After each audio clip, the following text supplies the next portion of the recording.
Hello and welcome to this first edition of Exploring Enterprise, the new podcast series from the Enterprise Research Centre.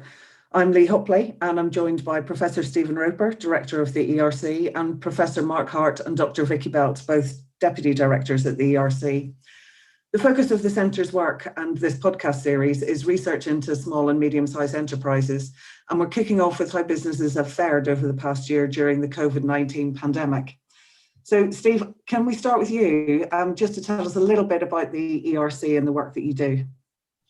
Surely. So the Enterprise Research Centre was set up in 2013 following the great financial crisis, really, and an uncertainty at that time about the need to support businesses as they recovered and grew after the great financial crisis. We're an ESRC-funded research centre funded by the Economic and Social Research Council.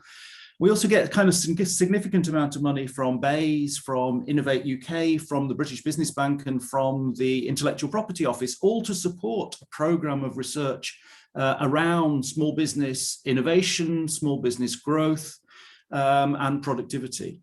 ERC is led by Aston and Warwick Business Schools, and we have contributions from other research partners across the UK university sector. The aim of the centre has always been the same, really, to build the evidence base for effective policy making for small and medium-sized firms in the UK. And partly that's around national policy, but it's also around local policy in organisations like local enterprise partnerships, growth hubs, and the combined authorities. I guess if I was thinking about the key themes of our research, certainly been about growth and productivity. We've done quite a lot of work over the years on innovation in SMEs, and we've done quite a lot of work on the drivers of growth around management and leadership, around finance and investment, and increasingly we're moving towards doing lots of work on net zero and the digital transition, so these dual transitions. So the centre was born out of a crisis, and here we find ourselves in another one over the last 12 months. Vicki, I know the centre has been really crucial in helping policymakers understand developments across the SME sector, particularly over the last 12 months. Can you tell us a bit about some of that engagement and how you make that work? Yeah, although we're an academic research centre, so we're based at Warwick Business School and Aston Business School, we want our work to be really relevant to policy. And obviously relevant outside the academic community too, and to influence and impact policy. So to ensure this happens, we've got high quality engagement programme. We work directly with policymakers and practitioners, and we've always put a lot of emphasis on this since the centre was first established. And really, that's why I'm here in many ways. My job role is about impact and engagement. And obviously we have a deputy director leading that work. So fundamental to this is ensuring our research outputs are accessible and freely accessible. We make all our publications available via the website. There's over 250 publications there that anyone can access. We have a wide variety of content to meet the needs of stakeholders. They range from research papers to accessible reports and shorter insight papers, policy briefings, SOTA reviews, infographics and blogs. We also run a programme of events at the centre, including an annual State of Small Business Britain conference. Over the years, we've had 6 conferences so far. They always have a really good reception, provide really good opportunities for discussion and learning.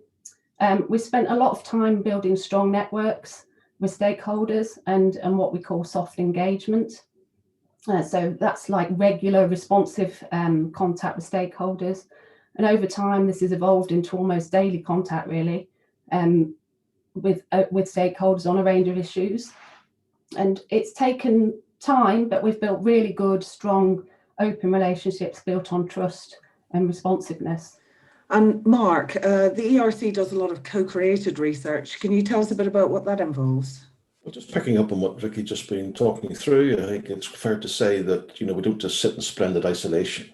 I mean, one of the things I think it's really important for us right from the outset was our engagement with small business owners and the small businesses themselves. In fact, that was one of the unique selling points of why our bid was accepted to create the Enterprise Research Centre, because of our connectivity to small businesses. So we involve them at all aspects of what we do, not just in disseminating, but involving in how we actually think about some of the problems. So talking to small business owners helps us begin to think about some of those research questions. And well, the research questions are there, but I guess, having a small business perspective on them helps us design our research a lot more clearly. But I think in terms of the co-creation, it's really important to think about it in terms of, look, we have great contacts with the British Business Bank. So, they came to us last year, April time, pandemic kicking off. No one knew where we were going.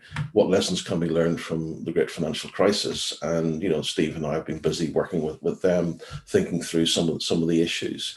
Also thinking about the Federation of Small Businesses. A lot of work that we did trying to understand, is the business support package that's being thrown out at the almost weekly budgets, covering all of those individuals who are really finding, no income. The government closed down the economy. So in that sense, are the business support packages adequate? So, we're working with the FSB, is a clear example of that, working with the British Chambers as well. So, it's really important that, we don't just sit as great scholars. Others may have a view on that.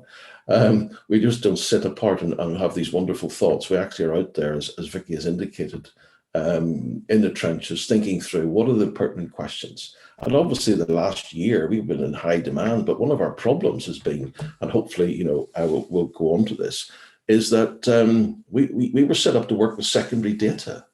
And that's an absolute nightmare in the midst of a pandemic. We need data in real time.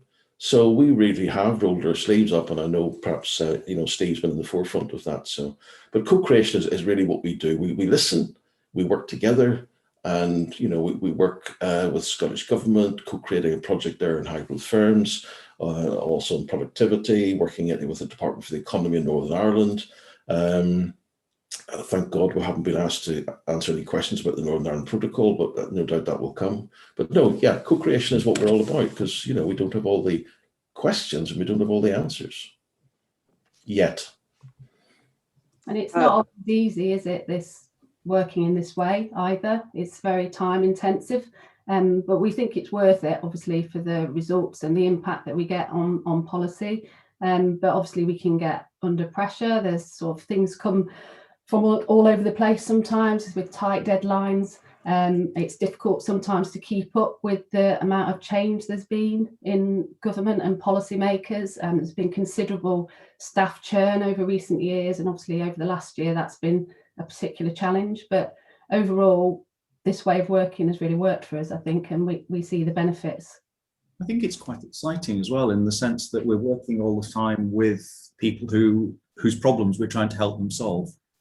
And we're bringing the evidence base to policymakers to try to help them better understand the kind of problems that they're facing and how they can actually begin to address those problems. And in the case of some of the small businesses and some of the business organizations that we've worked with, trying to help them to support their members better. And I think that's been a really interesting part of this, and a very rewarding part of the sort of ERC journey over the years. I think that's a fantastic introduction to the work of the centre and the breadth of activity and engagement. And I know there's a huge body of output that can be found on the website. Mark, you mentioned that last April, just when the pandemic was taking root, that nobody knew where we were going. I know there's been a huge amount of research happening across the centre since then. And one particular project was the Business Futures Survey of 1,000 small businesses, trying to understand their experiences during the pandemic. What have we learned? Steve's a better person to talk about the survey, because that was his idea. But before that, let me just explain the context. Last April, what could we go back to? We had all the data of what happened during the great financial crisis, and we had some work on that. So that was our starting point, Lee. That what happened during the actual in the eye of the storm. So we saw the collapse of startup rates. We saw problems with existing companies, a lot of not as much labour shedding perhaps as some would imagine, but we used that as our basic reference point, and then we looked at the recovery period about who was driving the recovery, and there we got a clear story of some of the frontier high productivity firms took a little while to get back to where they were before the crisis. And some of the laggard firms were able to sort of, fill in some of the gaps where some of their competitors disappeared. So we were able to tell a story, but the problem was that was 10 years ago, and the world has changed in 10 years.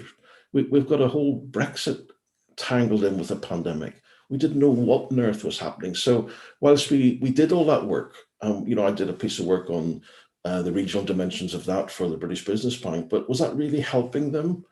It was an interesting piece of work, but I think what we did need was primary data. So I think that's where Steve came in with the Business Futures Survey. So the Business Futures Survey was probably one of our biggest projects in ERC last year. It was a joint project, like many of the ones that we do, with the Lloyd's Centre for Prosperity at Aston Business School, and also Queen's Belfast, who had a share in the project. We talked to about 1,000 companies across the 1,000 SMEs. And I guess originally when we were thinking about the project very early in 2020, we were thinking about it as being around these dual transitions of net zero and digital, and how those two things might come together. And then, of course, COVID arrived, unfortunately, and changed everybody's world a little bit. We know that the COVID pandemic has led to a sharp rise in digital technology, so it's accelerated that digital transition, and we saw very strong evidence of that in our survey, which was done towards the end of 2020. What else did we learn? Well, we learned that for many firms, particularly smaller firms, skills are a real barrier, or a lack of digital skills are a real barrier to using digital technologies, implementing them very effectively. We also learned that many small firms are very committed to the net zero agenda, and that was really good to see. Despite the COVID, the impacts of the COVID pandemic, many firms were beginning to take some steps to try to reduce their carbon emissions, and that was hugely positive, many small firms. But for many other firms, there was some considerable uncertainty as to how they moved towards that net zero objective. And so I think one of the key lessons that we learned from this Business Futures survey was that many firms are going to need quite a bit of support in actually making that net zero transition, whether that's external consultancy, whether it's business advisor support, whether it's case studies about actually how you do this, how do you become that net zero SME. All of those things are going to be very important as we kind of try to move towards net zero over the next few years. I think, if I can just come in quickly, I think that this was a survey which was really, really important. I have to really acknowledge the fact that the ONS got their business impact COVID survey up and running in April last year, and waves every fortnight. I think we're nearly up to wave 30 now. The context there was really, how much of the economy is going to disappear, how much of it will bounce back. So that was a really important real-time survey that we've been now, we'll be using to analyze that and try and understand, where were the better performing firms, what happened to them during the recession. But I think what the Business Futures survey was able to do was the behavior, because the ONS survey wasn't saying anything about behavior. It was a huge survey, of course, but it was really headline, cash reserves, how long are they going to last? How much has turnover fallen, profitability? How many of the workers were furloughed? That was brilliant. But I think what we were able to do to bring to the party, so to speak, was, okay, what are you doing? Thinking about those 1,000 firms, the way in which they were looking at their business models, innovating around it. And many firms were innovating around their business model without actually reaching out to these big agendas about digitalization and net zero. But I think, I believe it was one of the few surveys in real time that really brought an understanding of what small business owners were actually doing. And now we're starting to see expectations that, we could be in for a stronger rebound than I think people were maybe expecting 3 or 6 months ago. I mean, does that give us some hope that those ambitions around digital and net zero will stay on track this year going into next year?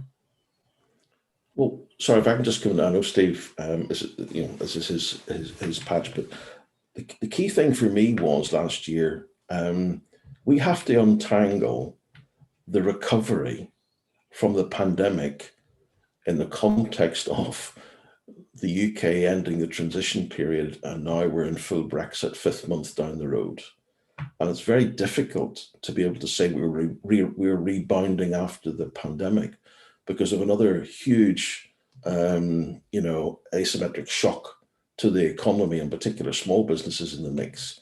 So I'm probably a little bit more unsure how strong that rebound will be, because daily, weekly, the effects of leaving the EU are really coming home to bear. So companies may well be able to prepare after the pandemic, but there's something else in their sector which could be affecting them. So untangling these effects, I think, is our next big thing, certainly in the context of the small business community. Sorry, Steve, I just wanted to come in there.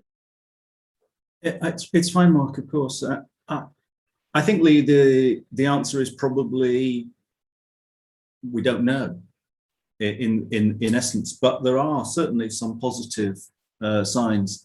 I mean, the labour market is behaving much more strongly than I had anticipated. And if you'd have asked me a couple of months ago, I would have said the situation would probably be worse than it actually is at the moment. Furlough scheme has yet to completely end, so we're not quite sure how that's all going to pan out, I suppose. But I think there are some positive signs, and variants of COVID permitting, and if we can stick to the roadmap through to the summer, I do hope that we will get some sort of speedy recovery. We're all wanting to get back to normality, and I think many businesses want to get back to that too.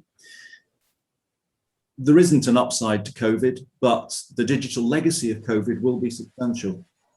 And that will be something that changes many businesses going forward and the way many of us work for many years, I think, to come. And that will have implications about future work patterns, future patterns of consumption, whether we're all in town centres quite as much and buying as many coffees from Costa as we used to, or whatever else that kind of thing, that kind of homeworking type thing brings. That's going to take a while to unwind, I think, until we see how much of that shift to remote working is permanent and how much of that is purely a temporary thing, and we go back to the normality of what was the sort of pre-COVID era. I mean, if I can balance that a little bit, we still lost 500,000 self-employed individuals last year. Fact, it's not as if,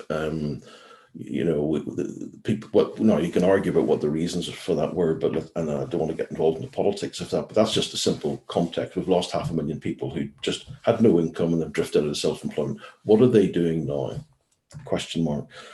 We also know that some of the labour market effects have been mitigated by people returning to EU 27.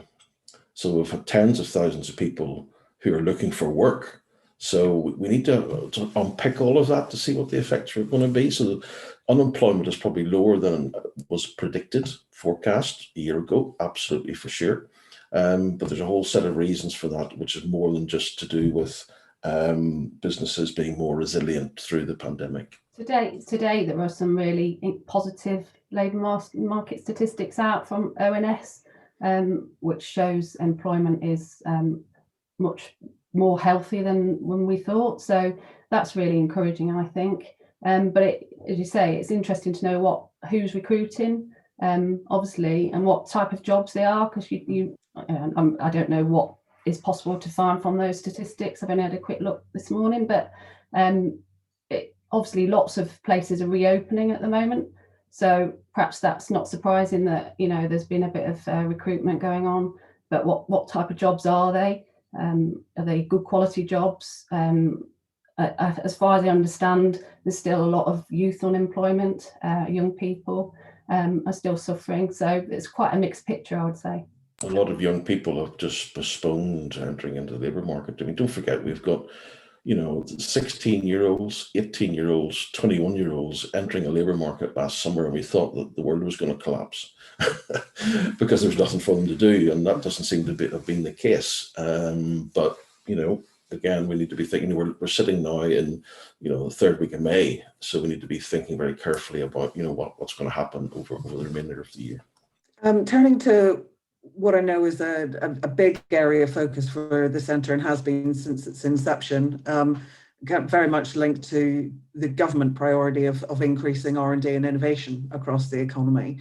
I mean, clearly looking at the prospects for that, there are some drivers from net zero, the digitisation agenda, but also the huge cloud of uncertainty and the pressure on resources that will inevitably have come from the consequences of the pandemic. I know that ERC has been looking at how firms have responded through their innovation activity during the pandemic. What are some of the key findings there, Steve? Lee, we've been working very closely with Innovate UK over this period and the Innovation Caucus to look at the way in which Innovate UK grant holders, that's firms which have had innovation support from the government, have actually been thinking about their R&D and innovation investments going forward. And like all firms, although these are very technology savvy, leading edge firms in many cases, they've been hit like everybody else by the kind of hit hard by the COVID pandemic in many cases. So what we've seen in these firms is that there's been big practical issues around continuing doing R&D and innovation.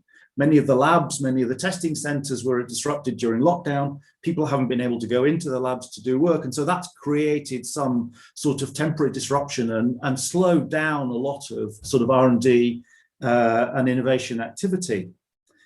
Perhaps more long-lasting than that is the financial implications, however, where firms have seen lots of pressure on their liquidity, and they've prioritized other investments which are more short-term than the sort of long-term investments of R&D and innovation.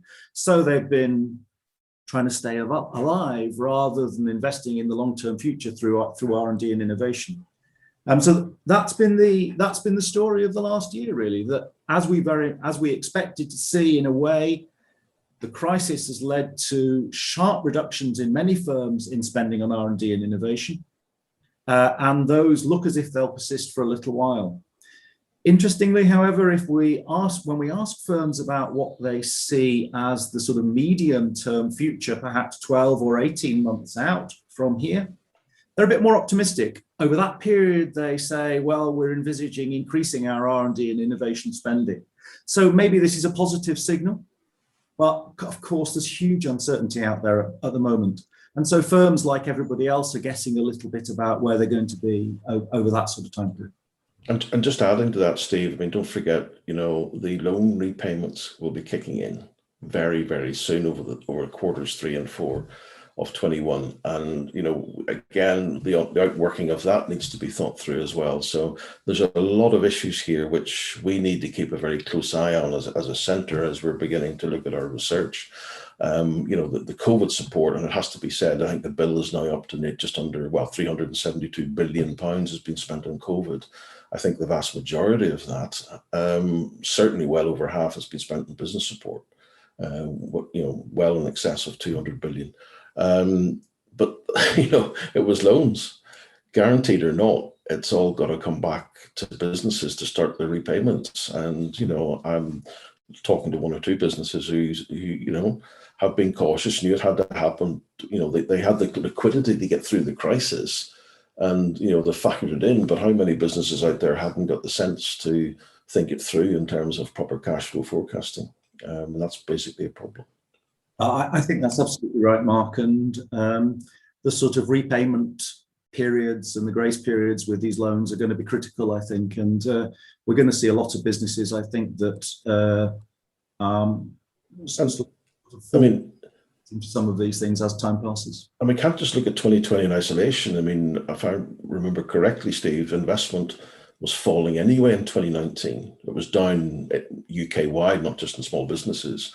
or innovation grant holders, but there was a fall of well over 3% of investment. So we're coming into this pandemic not in a very good state. We are coming into it from a point of view of entrepreneurship and startup rates, which I think is people pay far too much attention to. Actually, it's a point. One of the things we're looking at the moment is the share of employment in young firms and how that is really important for the dynamic, not just the number of the headline numbers of startups. But we're in good shape. But as I've said, we've lost 500,000 self-employed plus. We've lost a lot of good businesses. We were not in great shape in December, New Year's Eve, 2019. Looking at 1 year in isolation, that has to be taken in the context of, we've had a decade of stuttering growth, for goodness sake, since GFC. So, we were not coming into this with a really buoyant, growing, back in the day, 2-3% growth in GDP per year. We were not there at all, struggling over 1% most years. I think the counterpart to that, Mark, is that what were firms doing with cash over that period prior to the COVID pandemic? And we know that as a result of the financial crisis, firms did become a bit more risk averse. And so they were sitting on a bit more cash going into COVID than they might have been, at least going into the great financial crisis of 2000. So for some firms that had that rather conservative investment strategy, those cash holdings will have been critical over the last year. Absolutely. But again, I absolutely take your point. That's not typical of all the population of companies in the UK, but it will have helped some. And I think that's probably another one of these factors that we'll need to sort of unpick as the months and years go on.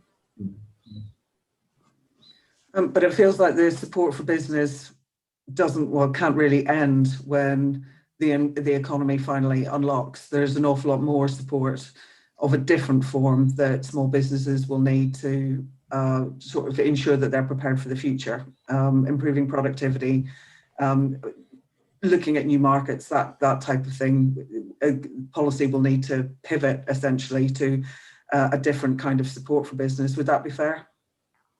Absolutely, Lee. I think, from my perspective, I think one of the things that we can do is extend the furlough scheme a bit longer. That gives businesses flexibility. I think, loans are not the future here, but I think the furlough scheme in France and Germany have just rolled it out to 2022.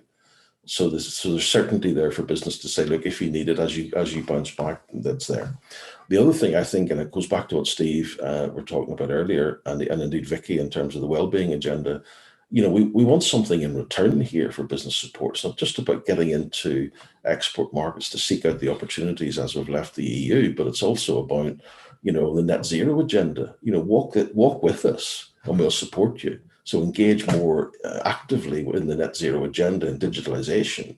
So there has to be some sort of conditionality here that, government will support. But I would need to see if there's an appetite for government to continue to support financially, not through loans necessarily, and certainly not through grants, because that's just a recipe for just leave that comment hanging.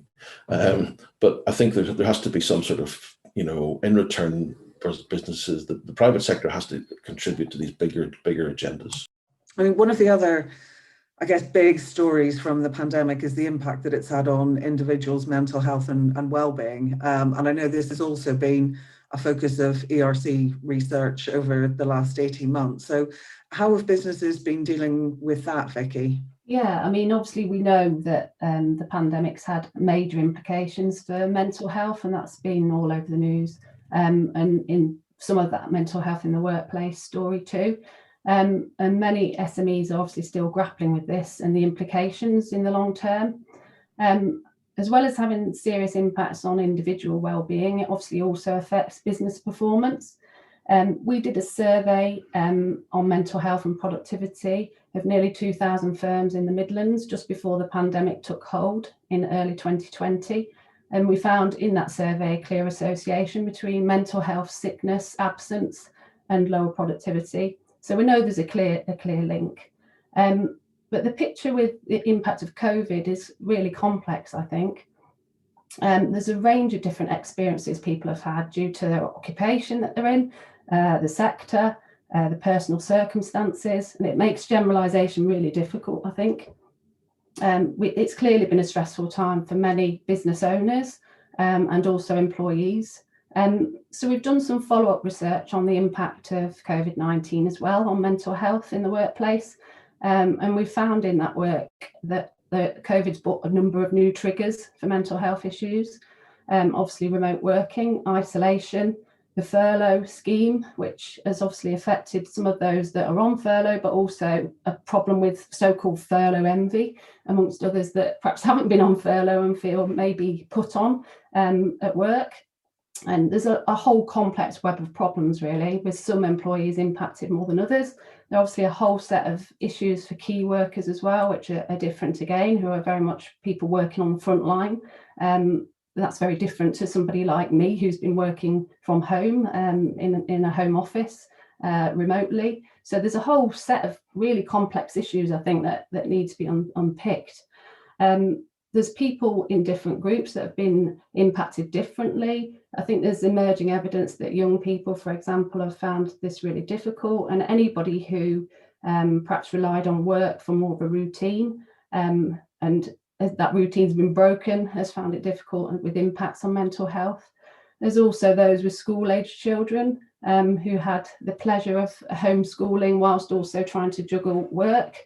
All of these things have really pressurised people and had impacts on their mental health.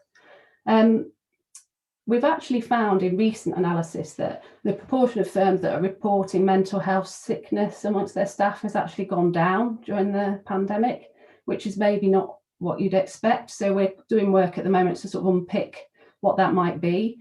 But one issue that we have found in that research is that we found employees seem to be less likely to admit to mental health problems at this time to their employers. So that is an issue, obviously, which will have longer term effects potentially. There's fears around the stigma of that and job insecurity in admitting a mental health issue at this time.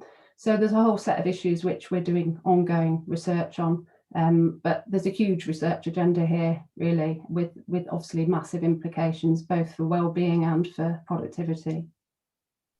I think one of the other interesting aspects of the most recent survey that we've done on mental health was the increase in the number of employers who've actually put in place specific policies or practices to try and support the mental health of their and well-being of their employees. Now, in many cases, that's related to home working or furlough kind of schemes. But I think that's one positive that we can take out of this, that employers may be taking a more proactive attitude to actually supporting employee well-being. And again, a bit like the digital legacy of COVID, that may actually be one of the minor positives to come out of this, if that awareness of employee well-being is sustained.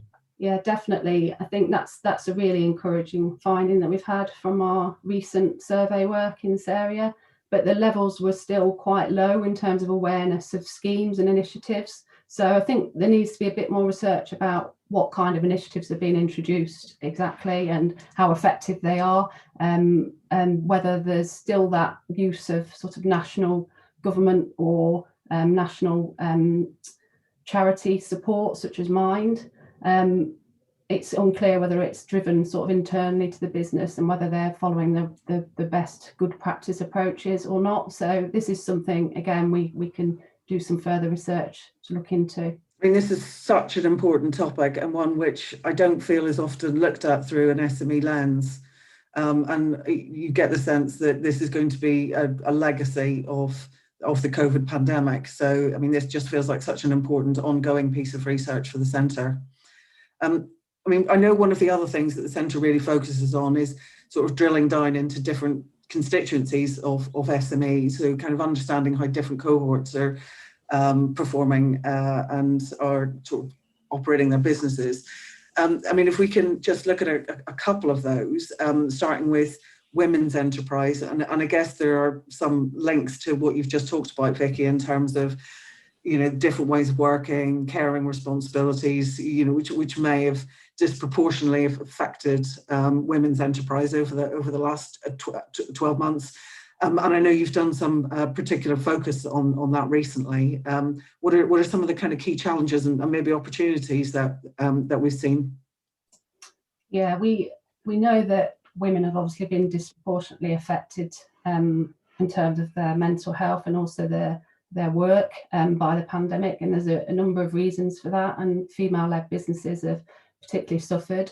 It's partly due to the fact that the sectors that women are overrepresented in have been the ones that have been most hard hit, or some of the ones that have been most hard hit by the pandemic. So we know that they tend to trade in sectors that do more face-to-face work, for example, so carers and hospitality sector, tourism, beauticians and hairdressers, for example. So some of those people that have really bore the brunt of the crisis. So their trade's only going to be coming back quite slowly at the moment, and they've had to make a lot of adjustments to their businesses. It's also that fact that you pointed out, Lee, that women are more likely to have the caring roles in the family. So they've been impacted more by those pressures of homeschooling, nursery closures, caring for older relatives, for example, which, if you're running a business, clearly is going to have a major impact on the amount of time and energy that you're able to put into it. I imagine, I haven't seen much research specifically on this, but I imagine a lot of women are feeling pretty burnt out at the moment by the experiences of the last year. If you think about it, the magnitude of what's happened over quite a short space of time for many people, it's got to have such a huge impact on them. We've worked quite closely with the Women's Enterprise Policy Group, who've recently been arguing that much more needs to be done to support women's enterprise, to address the gaps in support for women. So there's already a huge entrepreneurship gap anyway in terms of gender in the UK. So only about a third of small firms are led by women. And the Women's Enterprise Policy Group have been campaigning really to develop more female-orientated policy that supports women business owners and specific support for women running their own businesses, advice, financial help, also help with childcare, which is something which is very rarely discussed actually in business policy. And Mark, some additional work focusing on ethnic minority-led businesses through the pandemic. Has there been any sort of notable trends there? Yeah, I mean, I think we did a piece of work with the FSB published last summer on unlocking opportunity. Obviously, you're writing a report and you're looking backwards at the data, then all of a sudden the economy closes down and you sort of think, well, better sort of give a nod in that direction. But more seriously, when you think about hospitality, wholesale, retail, and you think across certain of our cities, Birmingham in particular, where obviously, we're a research centre based in the Midlands, so we're very acutely aware of the diverse range of communities around the second city. And I think that, it's clear to me that there's been a disproportionate effect on ethnic minority communities in terms of the sectors in which they traditionally operate in. I don't want to stereotype that because it's a bit lazy in many ways, but it is true to say that there are effects there which will be longer lasting for certain communities.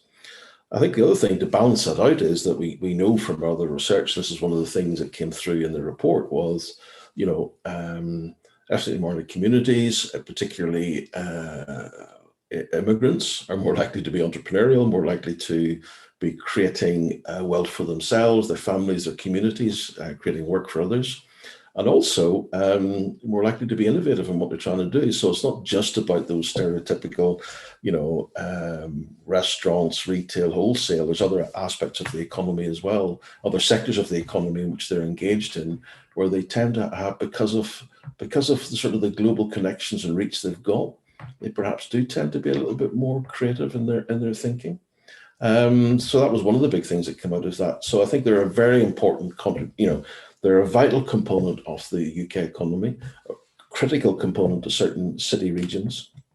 And we need to be very, very careful about how we seek to support those, because one of the things that we've found out in our research with the Centre for Research and Ethnic Minority Enterprise is that the accessing mainstream business support is difficult. So therefore, there's a lot of experimentation taking place by the research centre led by Wanda Ram on taking business support, working closely with NatWest and taking business support into the community, for example. Also working with community groups like Citizen UK and various housing associations, for example. So I think that's something we've learned, and we need to be mindful of that going forward. We've touched briefly on this already, which is about the breadth of government support that's been available to businesses over the past 12 months and how that's been aligned with successive lockdowns, for example, taking the pressure on cash flow, business having to make their premises COVID secure. There's a huge amount of investment that many businesses have had to make just to be able to reopen their doors again. But perhaps we can focus in a little bit on your sense of how effective that package has been. I think there's jury is still out very much on that, Lee, and it'll only be in the sort of medium to long term that we see how effective that support package has been as a whole. And as the conversation with Vicki and Mark has just suggested, that the effectiveness of that support package, lots of the finance, lots of these loans, lots of the local support that's been provided by local authorities and other agencies. We'll have to wait and see how that works out, and we'll have to wait and see how that works out across the UK business landscape, I think. We have been doing a little bit of work through our association with the ESRC-funded Productivity Institute, looking at some of the way in which furlough support and some of the loans has influenced the behaviours of firms in the very short term of the last 6 months. And what we've seen is that firms which have received government loans are more likely to have positive future investment intentions than those firms which didn't. So it does seem as if the loans that firms have been receiving are making them more likely to invest in the future, and that's got to be good in the sense for the future of those companies and the long-term productivity gains in those businesses.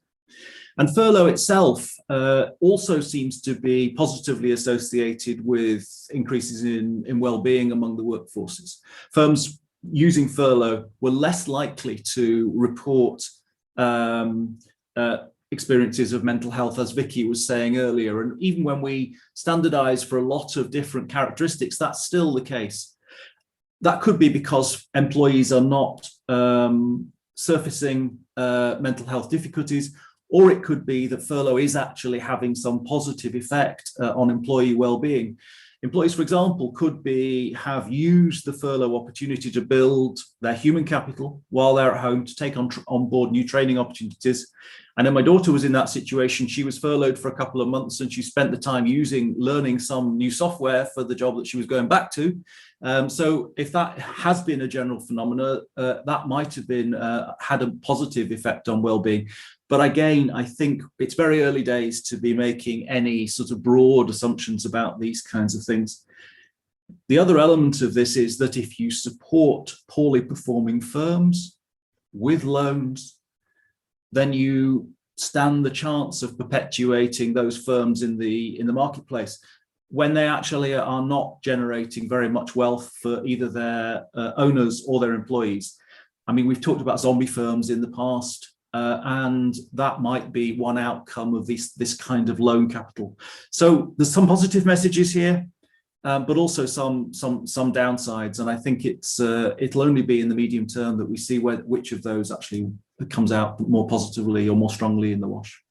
Yeah, but those who engage with businesses kind of understanding some of these trends is going to be really key to how they engage with and support small businesses in the next stage of this journey, I guess. Thinking about forbearance measures, for example, which is some of the thinking post-financial crisis, which perpetuated some of these zombie firms and impacted on productivity.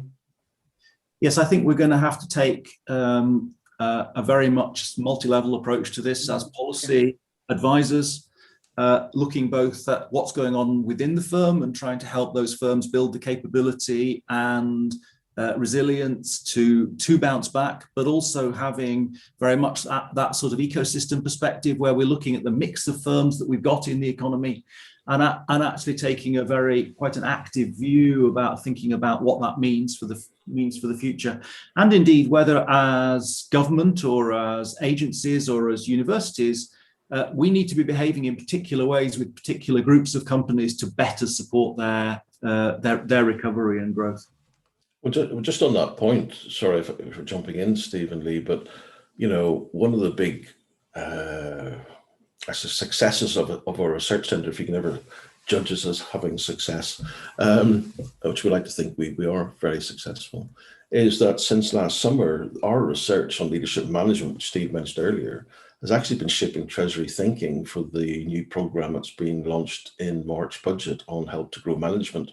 There's a sister programme, Help to Grow Digital, which is still on the drawing board, which will be coming out in the autumn time. But I think that, to be able to point to research which shows that this actually matters, that actually has impact on small business. So this is something which is going to be rolled out from June 21, be formally launched by the Chancellor, and it'll be working with 30,000 businesses over the next 3 years. Run and delivered by, and this is the point Steve was making, our leading business schools. And, at the moment, there's over 30 business schools. There's more coming into the pot to deliver this. It's a UK-wide scheme. So, it is going to give leadership and management skills to a range of businesses, all sectors, all communities, all locales, which I think is going to be important going forward. We've been here before in terms of growth programs, but I think what's important is it's actually tied into those people who know how to deliver in a peer learning environment, leadership and management programs, rather than some large consultancy firm who really then have to recruit a range of people to deliver that. And I'm not mentioning names, but I guess people listening to this will know exactly what I mean. So I think this is an opportunity and demonstrates actually it's not just about the cash. It's about how you actually, and part of the program will be on financial management, feeding it into strategic decision making. So that's one of our big successes in the middle of a pandemic, that, we were listened to, our research, other people are doing research as well, but, L&M, small businesses, we know within our four walls of our centre that this makes a big difference. So I think that's something that's really, really going to be important. No, that's another fantastic example of the tangible impact that the centre has on policy and support for small businesses across the UK. It really does sound like you all have had your foot on the gas over the last 12 months. There's a kind of huge amount of evidence that you've really brought to the table over this kind of really challenging time for everyone. But clearly the work is not done. You've pointed to a number of areas where more research is needed and where more thinking is needed to make sure that we're shaping the right policies for SMEs in the future. Just a couple of highlights for what people should be looking out for over the next few months. So the focus very much on over the next year or so will be on recovery, on supporting businesses through recovery, on supporting these dual transitions, and trying to see how, as we recover, we can also become more sustainable and move towards lower carbon, and trying to put in place an evidence base which can support policy, which can support firms to actually move more rapidly in that direction. We've a couple of other sort of themes of work going on, I suppose. ERC is part of the National Innovation Centre for Rural Enterprise, partnering with University of Newcastle and University of Gloucester. So about 1 in 4 enterprises in the UK is located in rural areas, and we'll be working quite closely with our partners in that area to try to better develop the evidence base and the support, and identify particular support needs of firms in rural areas as we move through the transitions and also into recovery. And the work with the Productivity Institute will be very much around entrepreneurship on the one side, but also around innovation and exporting and productivity, and how the UK's post-Brexit trade patterns work out in terms of influencing innovation and productivity in UK firms, hopefully on the positive side, but the evidence there will emerge over the next year or so, I suppose. One of my big agenda items, obviously I've been working with others and some of the things that Steve's just mentioned, but one of the things is this empty slogan of levelling up. We need to put some flesh on that. And we had a little session a few weeks back where we were beginning to do that, because it's not just about infrastructure spend in towns across the country. I'll leave the politics out of it again, but I think we understand what we mean by levelling up. This country has been trying to level up in the post-war period. It has failed absolutely to do so. We've got some convergence from time to time, but basically, so we've got to go back to root and branch. What does it actually mean to be levelling up? I don't think the government knows, but I think we have a responsibility as a publicly funded research centre to actually help them understand what that means. And some of the things it is about a dynamic private sector, it is about innovation, it is about efficiency, it's about translating the productivity argument into what it actually means for firms, rather than economists sitting to one side talking about productivity. And I think that's one of the nice things about our involvement in the Productivity Institute, is that we're actually involving small businesses in our regional forums. And I think that's really quite exciting, because we're getting a sense check on some of our research. So that levelling up agenda for me, Lee, is something which we publish a lot of stuff, the Local Growth Dashboard, for example, to get some metrics into that discussion, but there's a huge job of work to be done. So like all these things, great strapline from government, and it comes down to the peer researchers to actually sort out what actually do they mean, and how on earth might they actually go about trying to achieve it. I've no doubt you've got the answer, Mark, or you will have it. Last word, Vicki, on what's coming up. Yeah, over the last few years, we've become quite well known for producing what we call state-of-the-art reviews, or SOTA reviews, which are short, sort of to the point, readable evidence reviews on a range of key issues as they affect SMEs. We've got over 50 reviews in the series, so if you've not looked, go and have a look at our website and see what's there. But we've got some interesting things coming up to watch this space on for this. We've got a series of reviews on social enterprise, which will cover a range of issues, including the roles that they could play in the levelling up agenda, as Mark's already talked to, their role in diversity and social inclusion and environmental sustainability. Because these are organisations that have the mission to create social and environmental value through what they do, these could offer interesting solutions to some of the big problems obviously we face in response to the pandemic. So an interesting set of issues to explore there. And we've also got a couple of SOTA reviews coming up on SMEs and environmental innovation, to see what we know about what's going on there in terms of promoting startups and small firms to develop green technologies, for example. So lots of really interesting things to see and to read and in terms of what we're producing in the short SOTA review series. Thanks very much. Well, that's it for the first episode of Exploring Enterprise. That's been a really fascinating run through of some of your recent research, and a really good heads up on some of the important work that's to come.